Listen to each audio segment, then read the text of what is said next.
Hi guys, so the first exercise in the first session of this week is a large grid split into 4, and as you see the teams are divided into 2, top right, bottom left, top left, bottom right, and what happens here is a team tries to keep possession, and every time that they complete 3 successful passes a defender comes in.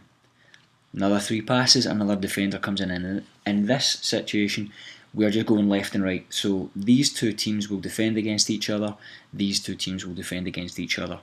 What I tried to do here was ask teams to keep possession until they were uncomfortable.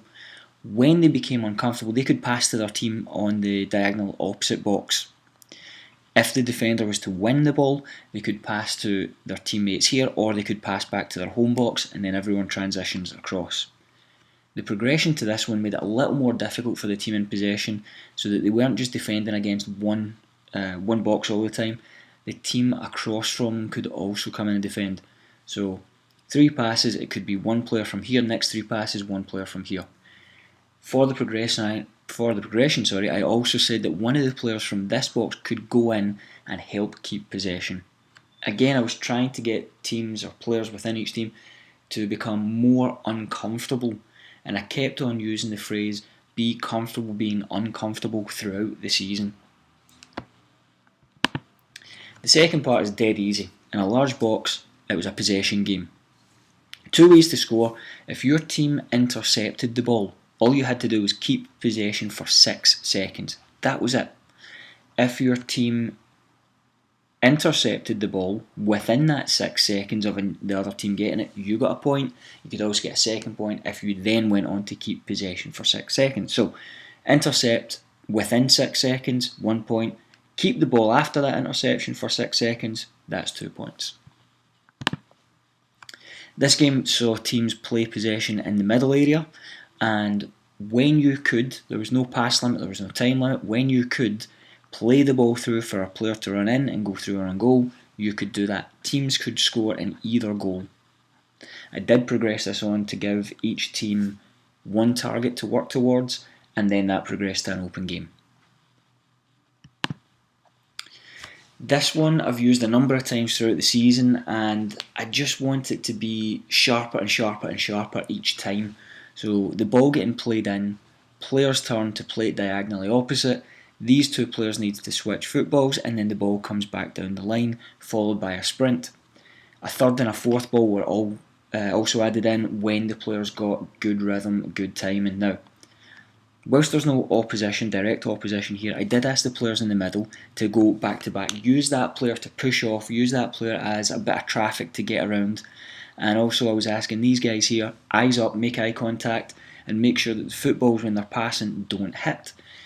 Players would step outside or inside, one would chip a ball, one would keep a ball on the ground. I left the decision making up to the players. The only time that I asked for 100% effort physically was after that pass back to the start, give me a sprint. So this was to try and execute technique at as quick a speed as possible. Man marking game, 4 gates. If your player that you are marking dribbled through the gate, or the player that you were marking passed the ball to a teammate through the gate, you had to do a punishment. Now the punishment in the time that I did this was 5 knees up. You can do whatever you want, whether it's running a figure 8 around the gate, whether it is push-ups, whatever it is, but it needs to create a little bit of a time gap so that if that player dribbles through, this player here needs to do something, and we want to see if this player is sharp enough to recognise they've got time, they've got space, they've got the advantage because no other player is allowed to tackle them. Yes, you can intercept a loose ball or intercept a pass. So for this game, I just set up zones where I wanted, and I was working specifically with the blue team here. And it was zones to see where we're going to press, where we're going to set up ambushes. So I won't tell you too much about what I did because you've got your own technique of how you work on tactics, and I'm sure you've got your own tactics as well. But after we set up these ambushes and after we set up our line of high press, we just went into an open game to see if we could recreate that as we played. Final session for the week went back to the well of the Arsenal interception game. I love this one, I use it quite a lot. And as you can see, we've got a 3-1 2, going both ways. Players are not allowed in the passing channel, and the defence cannot pass directly to the front, from back to front, unless it is through this channel. The whole focus on this exercise was getting defenders to be more aggressive. Now, I don't mean in their tackling, I mean in their positioning to go and win the ball. So you've got in here, we started off with a 12-yard passing channel.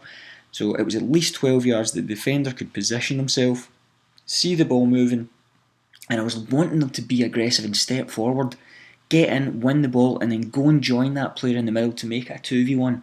If the ball was intercepted here, step in to make it a 3v3. So it was more so the mindset. Can you see the ball? Can you position yourself? And can you step in rather than waiting for the attacker to control it and then defend? Don't even give the opposition the chance to win the ball. Get forward, step in, go and help join the attack. Because the last time we did this was the first time that we did this, I just reiterated that tactical game that we tried in the last session. Again, where are our points of pressure? Where do we want to set ambushes? Who moves, when they move, where do they move to? And again, that progressed to an open game. Just a wee bit of fun at the end of the session. Shots, it was last man standing. So I was at the edge of the 6, drive a ball into the player at the edge of the box in the D. They've got 2 touches to control and finish. If they take a touch outside of the D, they are out. If they miss the target, they are out. Players could progress to the next round if they hit the target and or score. That's the 3 sessions for the week. Hopefully you can take something from that. I'd love hearing your feedback on what you adapt or what you need to change to make it fit for your teams. Best of luck.